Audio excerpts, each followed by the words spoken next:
Remote, beautiful, mysterious, unique. Islands are worlds of their own. Places apart where life has evolved differently. But in our modern interconnected world, islands are also part of a global community that's changing, for better or worse. In this series, we're exploring the lives of islanders. We're discovering that no matter how distant they are from the mainland, how distinctive their histories, or how proud they are of their independence, islands can't separate their futures from the fate of humanity as a whole. In so many ways, these shores are the front line of global change. What happens here matters to us all.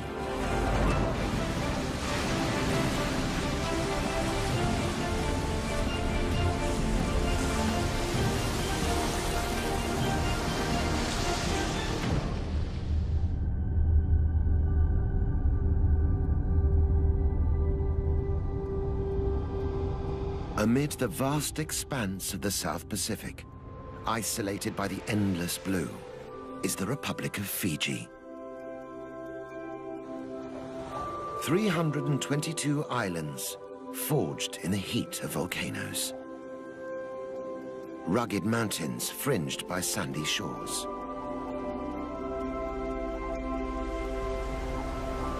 Behind the shelter of its coral reefs, Fiji nurtured a vibrant and unique way of life.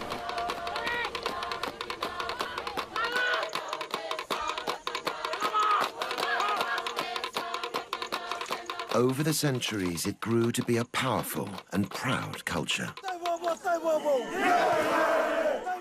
Notorious amongst early European explorers for its ferocious cannibals and mighty warriors.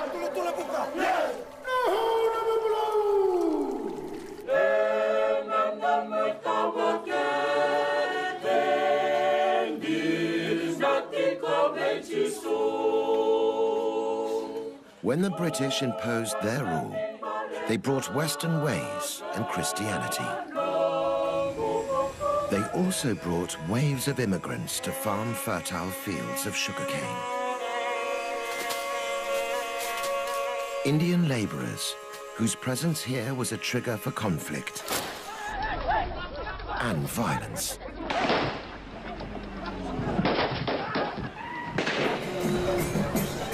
Today, an uneasy peace reigns. The new and old ways sit side by side.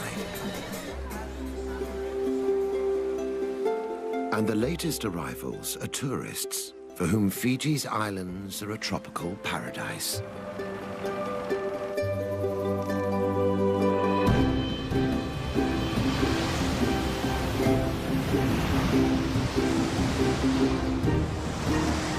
But new waves of change are looming. They're threatening to turn this idyll from playground to battleground.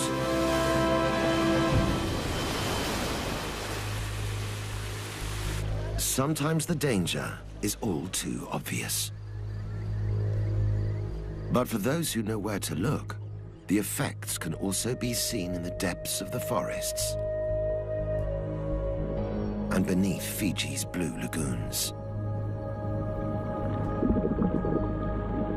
Sea temperatures are rising, coral reefs are dying, and the natural breakwater that protects Fiji's shoreline is being washed away. It's islanders who are on the front line of the fight to restore the balance. Strong and resilient, they also know how to nurture and heal. Now they are drawing on both sides of their nature to face the tests the world is throwing at them. Will it be enough to keep this paradise sunny in the teeth of the gathering storm?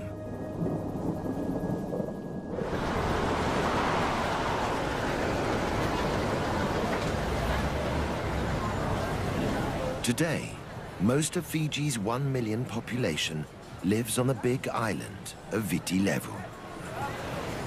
The capital, Suva, and a dozen other towns pulse to an urban beat.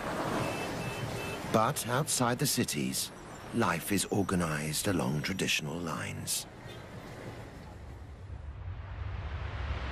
Head a few kilometers off the southern shore of Viti Levu to the island of Benga, and the importance of the old ways is clear to see.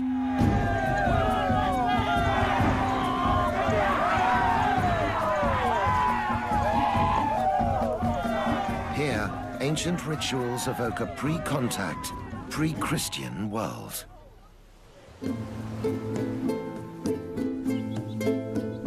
Distanced from the mainland, life moves at its own pace on Benga. Underpinning this modern-looking village is a unique way of life, where ancient traditions still survive.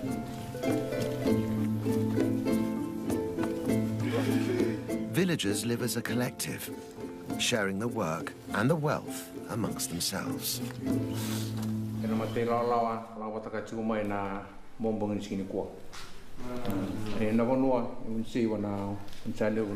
They are led by this man, Tui Sau.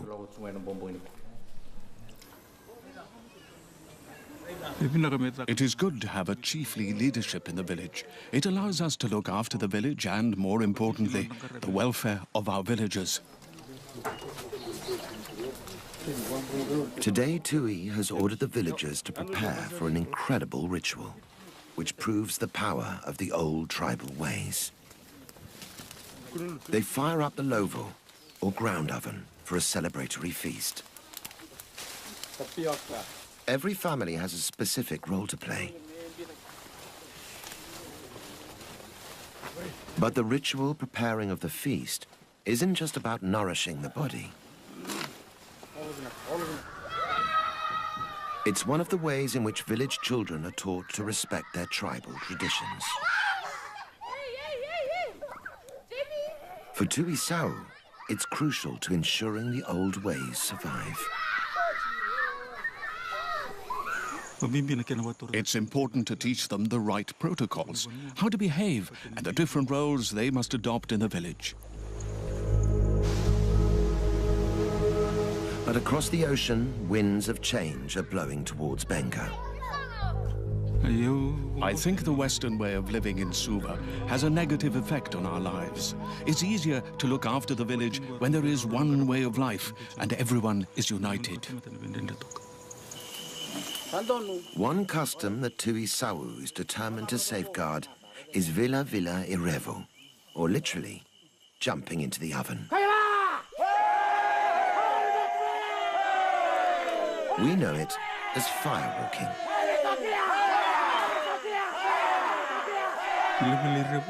Firewalking has been around for as long as Benga itself.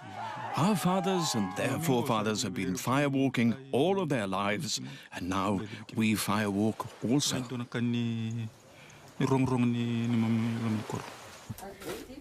Firewalking is just for men, but everyone's involved in weeks of preparations. For the performers, getting ready for the ritual requires certain personal sacrifices. There are a few taboos. The most important is that the firewalkers must not sleep with their wives for 4 nights beforehand, and they can't eat coconut or burnt foods either. Before the firewalking, a ceremonial meke evokes the Sau tribal spirit.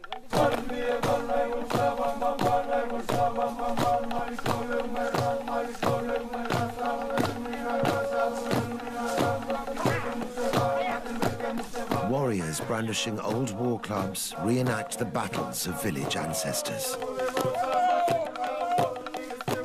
For centuries, these meke have been used to keep the past alive, and even to predict the future.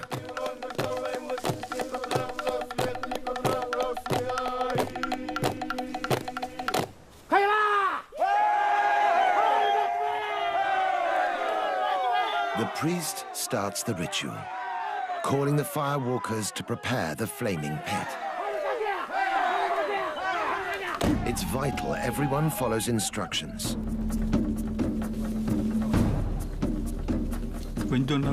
If someone breaks the rules or taboos, they will get burnt. They can be bedridden for 4 months and must be nursed at home until the burns heal.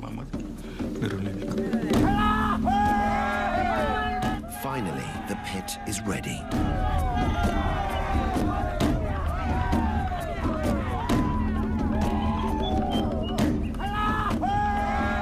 One by one, the Sawu tribesmen brave the scorching heat to walk in the footsteps of their ancestors.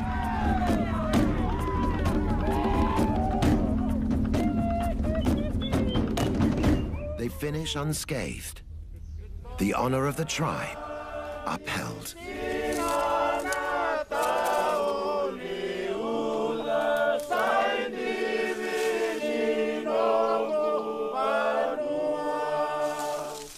But Tuisawu knows the isolation of the island can only protect its people for so long.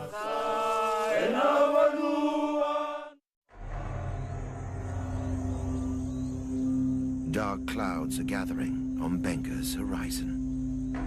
Change is coming that even the firewalkers and their prophetic rituals cannot foresee.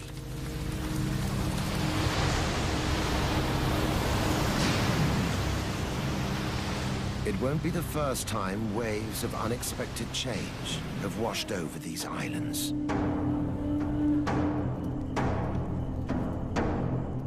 Less than 200 years ago, Fiji was a cannibal society.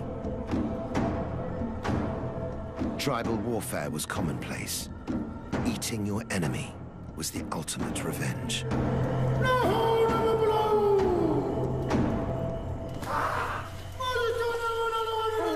Christian missionaries from Europe set out to rid the islands of cannibalism.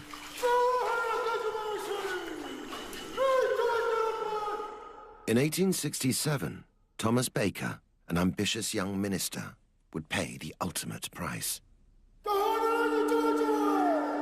Declared an enemy, Baker was offered up as a sacrifice to the tribal war god.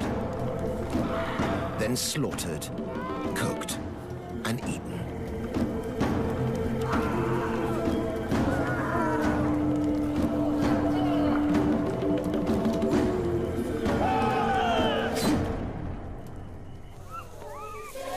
But Baker's sacrifice was not in vain. Violent Pacific traditions were tamed by Christianity. And today Fijian Christians regard the old days as Naguana ni Tevoro, the time of the devil. When Christianity came to Fiji, the missionaries were eaten. But people have seen the power of God and the gospel. It has taken away cannibalism and warfare. Asanatha Vikana is a Sunday school teacher in Nialwa village in the north of Fiji's main island, Viti Levu. She's one of some 280,000 Methodists in Fiji. She's also the local chief's wife and must integrate her faith with the indigenous customs that are still central to village life.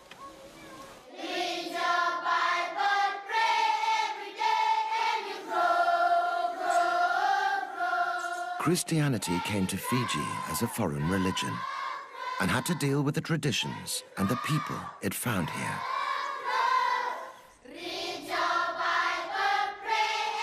Images like this Black Christ are attempts to show that the Son of God came for people of all races. The missionaries reached out and succeeded in convincing Fijians. So much so that today Fiji is a sort of Pacific Islands Bible Belt.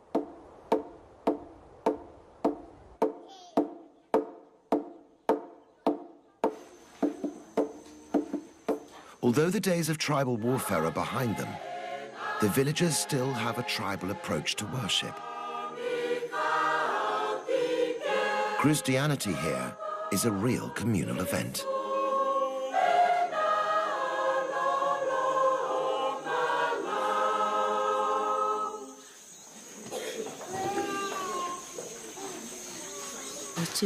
God has given us love for one another within our community. That's why our village is united. Also uniting the village is Asanatha herself. As the chief's wife, she shares his responsibility for the community's well-being. I am the mother of the village. If someone is hungry, it is my job to give them food. If someone comes crying, if there is a problem, it's my responsibility to provide them with what they need. In 2004, that responsibility inspired Asanatha to dream of big changes. Realizing Nilewa's children had no access to nursery school, Asanatha started the region's very first kindergarten.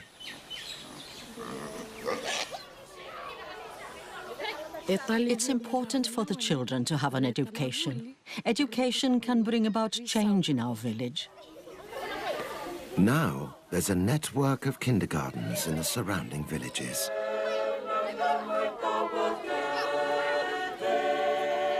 Throughout her campaign, it's been Asanatha's faith that sustained her.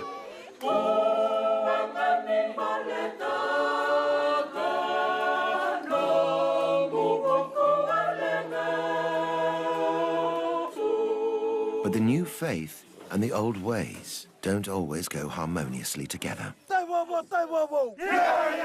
Echoing around the National Stadium is a voice from Fiji's ancestral past.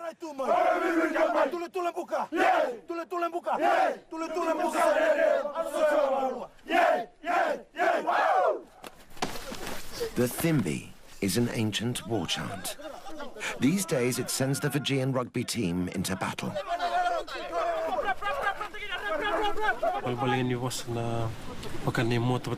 The words mean, we have our shields and our spears, and we're going into battle. We're telling our opponents, we'll take you down. Now the Thimbi has become a rallying cry for ancient customs threatened for being unchristian.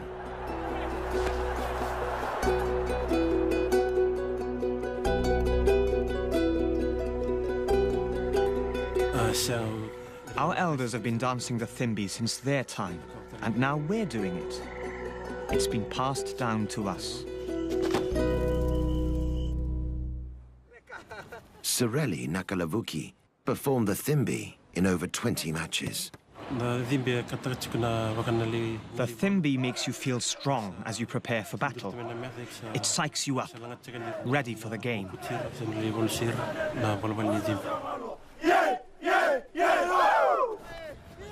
But some church authorities didn't see it that way. In 2009, they declared the old war chant ungodly. With the support of the team pastor, they demanded a ban. Under heavy pressure, the team broke a 70-year tradition. They dropped the Thimbi ahead of a big international game. Whether or not they angered their old gods, the team were badly defeated.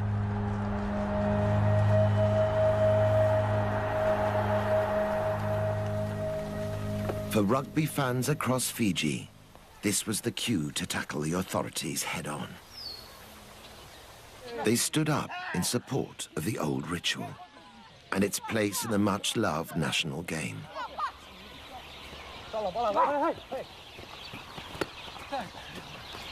Like Christianity, rugby was brought here by Europeans, and it's been passionately embraced. Rugby is slowly becoming a religion in Fiji. There's a lot of support and encouragement for rugby in the villages.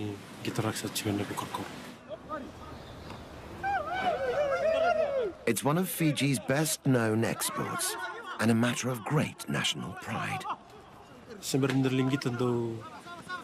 Before I play a match, my parents urge and encourage me. Go and show the world that you are a good rugby player and bring success to Fiji. Eventually, Those calling for the return of the Thimbi were heard. The rugby union stood up to the Christian objectors and reinstated the old war chant.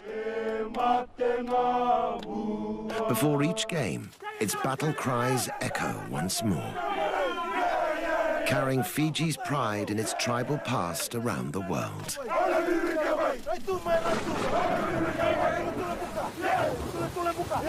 But while the team represent their nation with pride, the future of their island looks dangerously uncertain.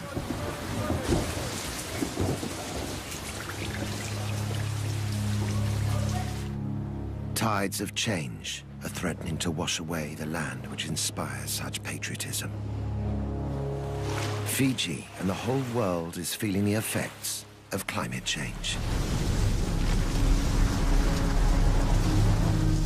A big factor on the island is the El Niño weather pattern. When warm sea currents and trade winds weaken or change direction off the South American coast, El Niño can cause dramatic variations in weather. In Fiji, it's happening more and more frequently. Extreme droughts and severe storms ravage the land. Beneath the waves, the destruction continues. Warming seas are killing the algae that sustain the great coral reefs. It's these reefs that stand between the tempest of the Pacific and Fiji's vulnerable coastline. Without them, islanders can only watch as high tide threatens to engulf their homes. Graves that once lay under coconut trees now lie under the waves.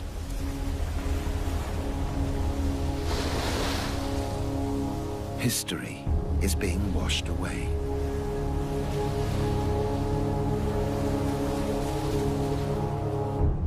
"90% of Fiji's population live along the coast. Many are wondering if it's time to head for the hills.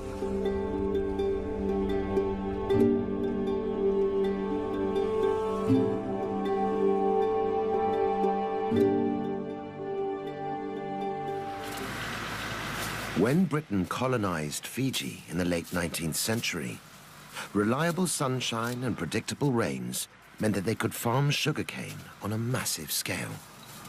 Sugar became the cornerstone of Fiji's economy. A new Pacific industry was born. Now, 4 million tons of sugarcane are produced every year.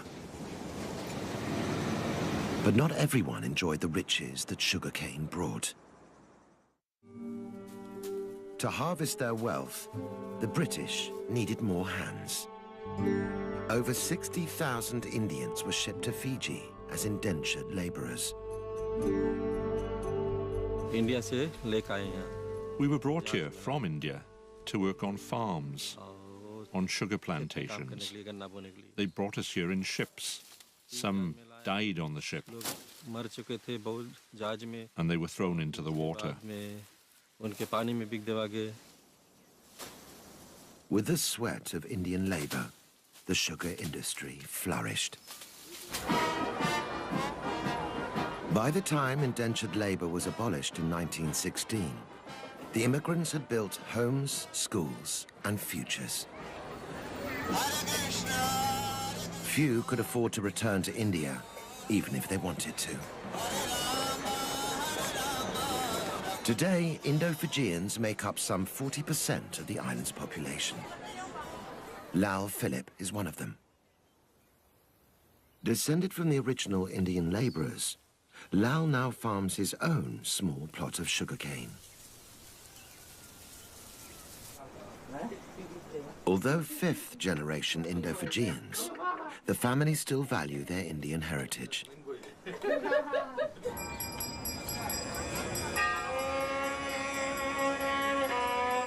Their Indian spirituality has taken root in their adopted homeland.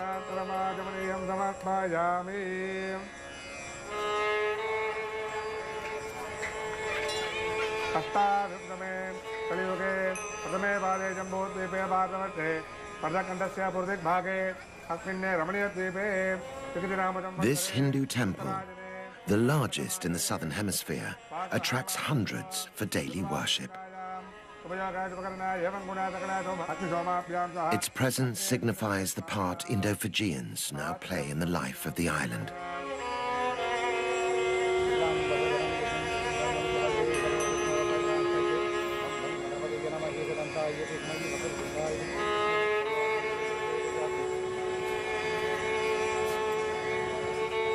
Inside, the devoted worship Lord Murugan, the guardian deity of the seasonal rains.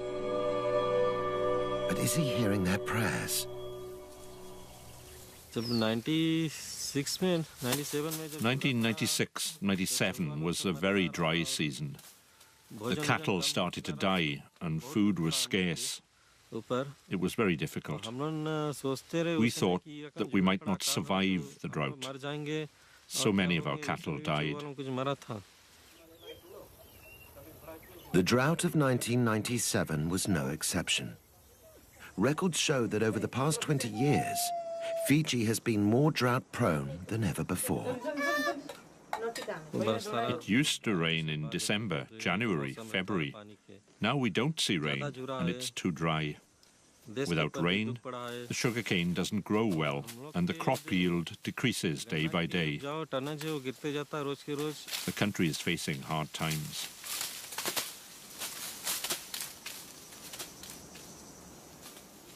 But for farmers like Lal, it's not just the weather that could ruin the harvest.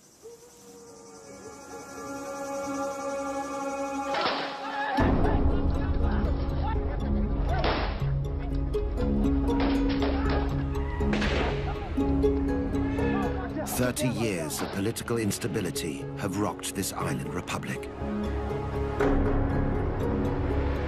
The conflict stems from ethnic tensions between indigenous and Indian Fijians. In the past, those resenting the Indian presence took matters into their own hands. Blood was spilt on both sides. Fueled by these tensions, 4 governments were overthrown. Thousands of Indo-Fijians fled Fiji, but leaving wasn't an option for Lal. I'm an Indo-Fijian. My blood is mixed. If we're born in Fiji, then we are Indo-Fijian. Today, an uneasy peace reigns in politics. But the battle to protect these islands from the El Niño effect goes on. Droughts aren't the only problem. Extreme storms also threaten livelihoods.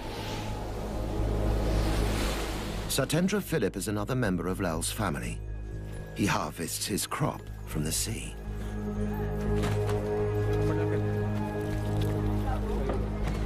We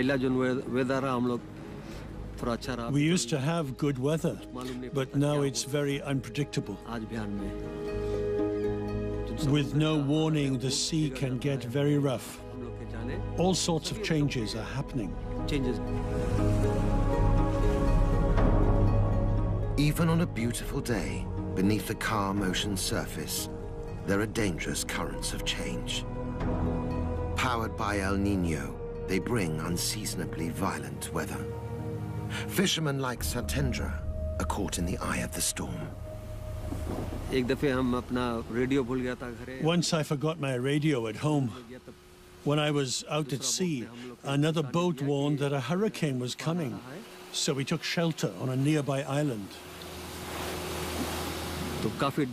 It was a very frightening experience, and we thought a lot about our families. My boat was damaged. It was one of the most difficult moments I've ever faced.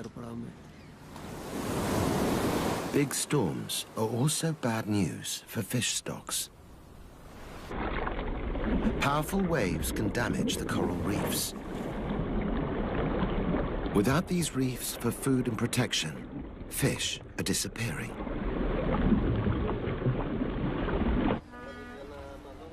Outside the cities, half of all households depend on fishing. The changes in weather threaten their whole way of life. Their children face an uncertain future. If the extreme weather continues, it's not just the farmers and fishermen that will be affected. So too will Fiji's tourist industry.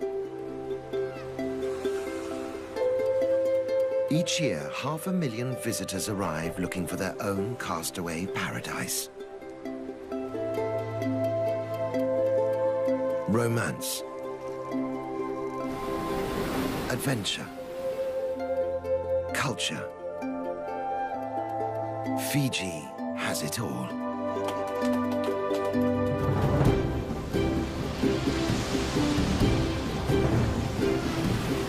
Today, the island boasts one of the most popular surfing swells in the world.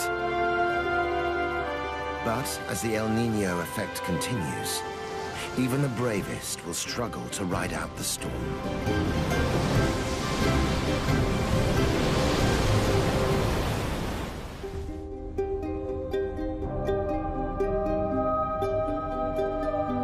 Inland, there's a different landscape at risk.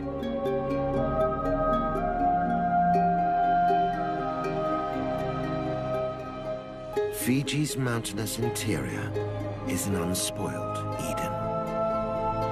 Imposing cliffs conceal rare orchids. Tropical rainforests hide a lush diversity of life.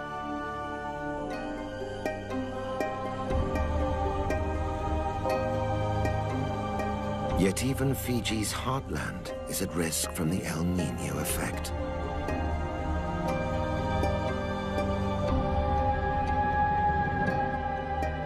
An increase in extreme weather is causing vast landslides and devastating floods.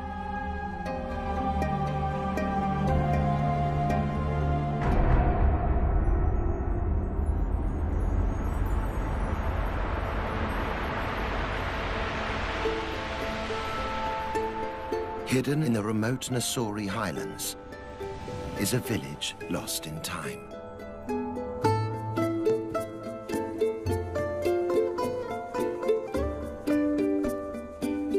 Navala is a Fijian village in the most traditional sense.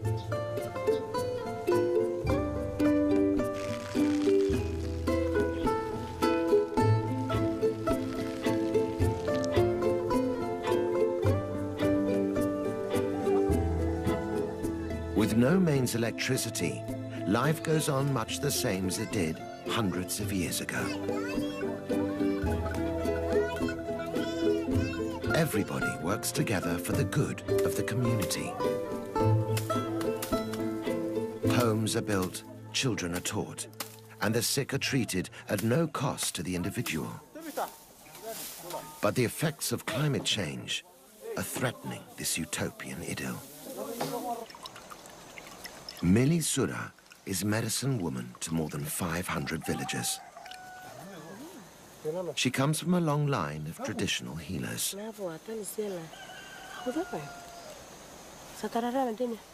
Mili believes healing is in her blood, and ancient laws govern its use.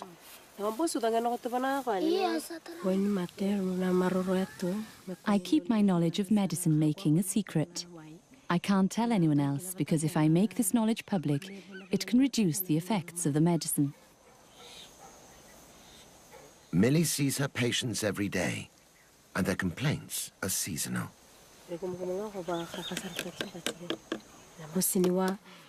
In this current weather, we mostly have cases of toothache and people suffering from colds or intestinal pain. This patient has an abscess. Using herbal remedies, Mili can offer pain relief and a natural antiseptic.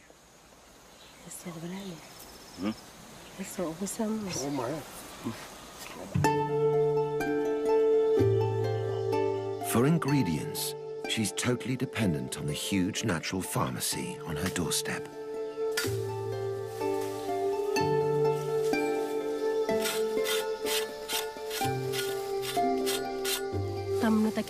You have to walk far to reach some medicines, while others grow in hard-to-reach places like on cliffs or the top of a mountain. The harder it is to find, the better the healing power of the medicine.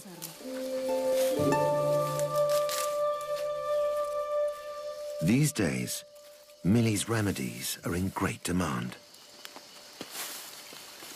The change in weather brings with it numerous infections.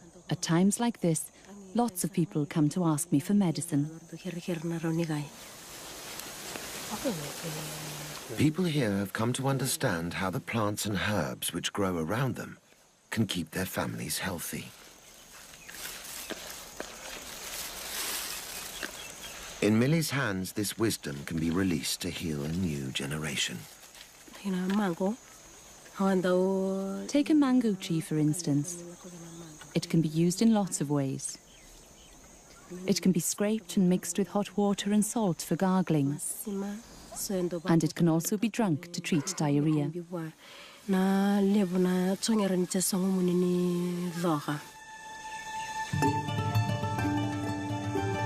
Diarrhea can be a killer in this village, particularly to the very young. It's crucial that Millie is able to find the right plants at the right time to treat it. But the changes in Fiji's climate are putting Millie's natural pharmacy in danger. She has to walk further and further to find the plants she needs. Millie is worried that one day they won't grow at all. It's been very dry and windy. It hasn't rained for a while now. Many plants and trees thrive in wet conditions, and too much heat can destroy some medicinal plants. The whole island seems to be sending a message that the balance of life here is changing. Since the dawn of time, it's the sea that has kept the equilibrium. As powerful waves sculpted the landscape, life on Fiji evolved in sync with the swell. But the tide is turning. The sea surrounding the islands is warming, killing the fragile ecosystem beneath. It's a symptom of global warming that the islanders must address, or suffer the effects. Anapasa Namali is on a mission to restore the balance of life in Fiji's waters. He's taking a hands-on approach to fulfilling the responsibility passed down to him by his tribe. I'm one of those who are called the Fishmen. I was chosen by the Nakalevu, the High Chief of Nadroga. Our relationship with the sea began with our forefathers, and I inherit that today. As part of that legacy, Panapasa is trying to halt the damage that's going on beneath the waves, starting with the coral reefs.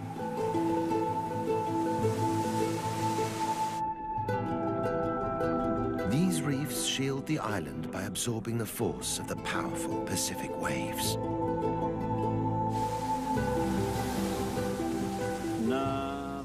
The reef is very important to us. I'm witness to this. During bad weather like cyclones and tsunamis, the reefs protect us from the effects. The reef is also home to many species of fish. Feeding on the coral, some fish produce and excrete tons of sand, which is key to replenishing Fiji's shoreline.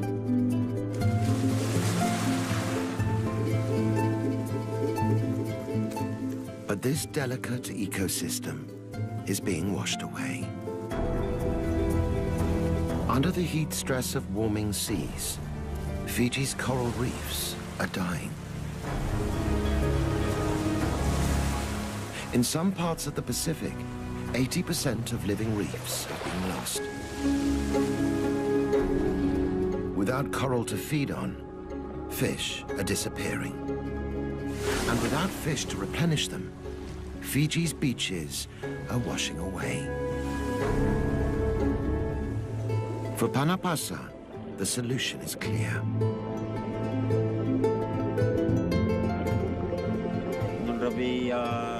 The relationship between the fish and the sea needs to be revived. We need to restore life to the waters. One way to bring back the balance is to restore the coral reefs.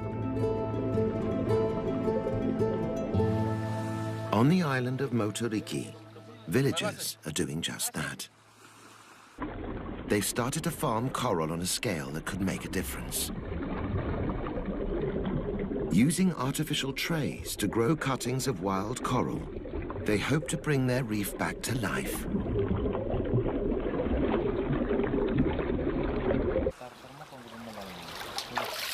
In just 12 months, these tiny cuttings will have doubled in size.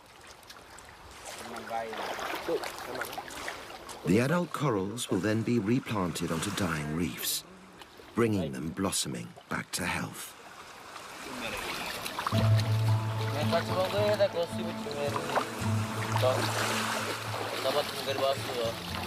By renewing the reefs, these islanders are helping build a sustainable future for Fiji. One that could make a global impact.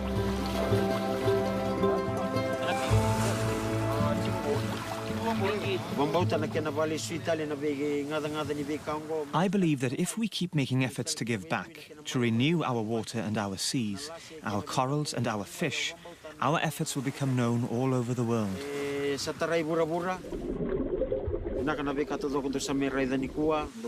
Everything you see here, I have faith in and believe in. Though it's too early to see long-term results, the signs are promising. The islanders have started the fight back against climate change in Fiji.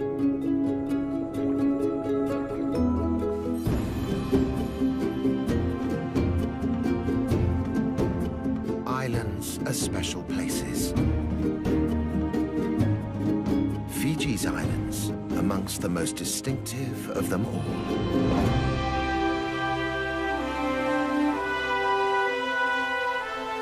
The postcard island paradise. This is the beauty that has carried Fiji's name far and wide. But if this was once a place where time stood still, now the islands are in their 11th hour. The isolation that preserved their ancient rituals no longer provides sanctuary.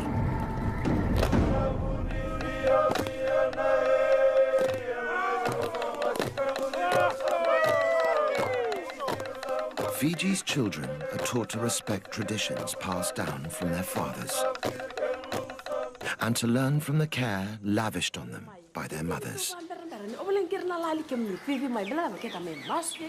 These are children who can still enjoy their season in the sun. But as they grow, they'll tackle challenges no other generation has had to face. Not only must they learn to live with their divided past, they must build their future in a changing world and protect their islands in all their fragile beauty. Facing new horizons, Fiji's children must adapt, even as they hold fast to the strengths their island legacy has given them. In a changing world, we all have lessons to learn from Fiji.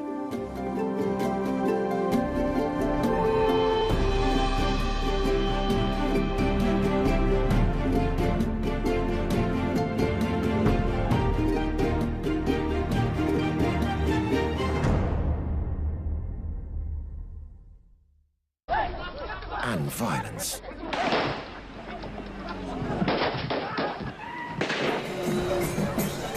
Today, an uneasy peace reigns.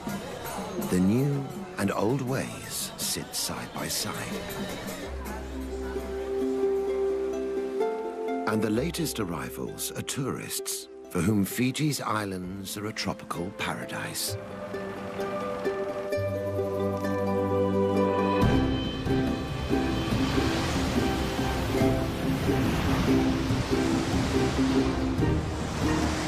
But new waves of change are looming. They're threatening to turn this idyll from playground to battleground.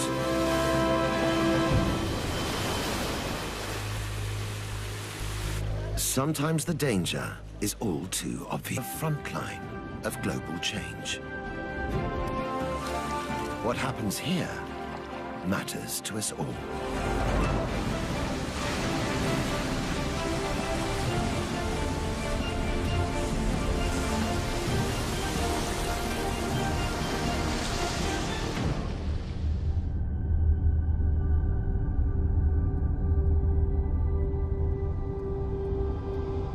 Amid the vast expanse of the South Pacific, isolated by the endless blue, is the Republic of Fiji.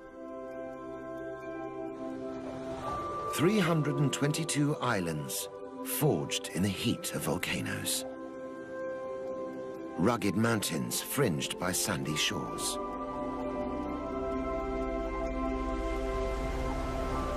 Behind the shelter of its coral reefs, Fiji nurtured a vibrant and uniqueness.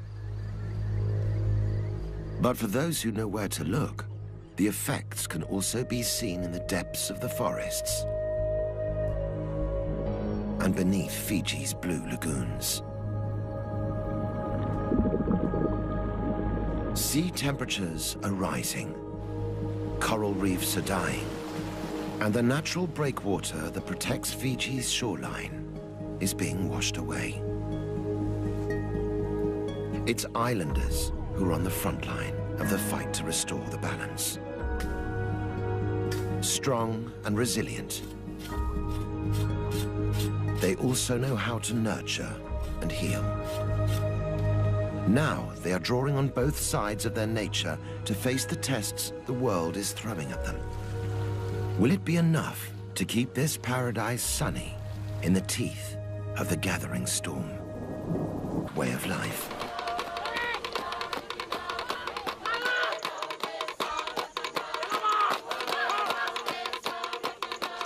Over the centuries, it grew to be a powerful and proud culture. Notorious amongst early European explorers for its ferocious cannibals and mighty warriors.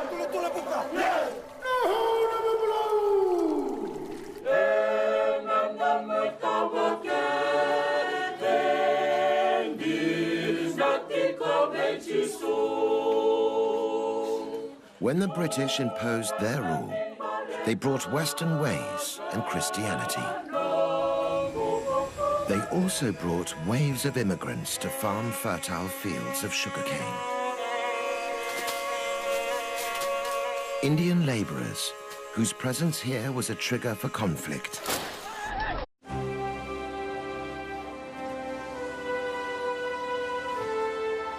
Remote, beautiful, mysterious, unique. Islands are worlds of their own. Places apart where life has evolved differently. But in our modern interconnected world, islands are also part of a global community that's changing, for better or worse. In this series, we're exploring the lives of islanders.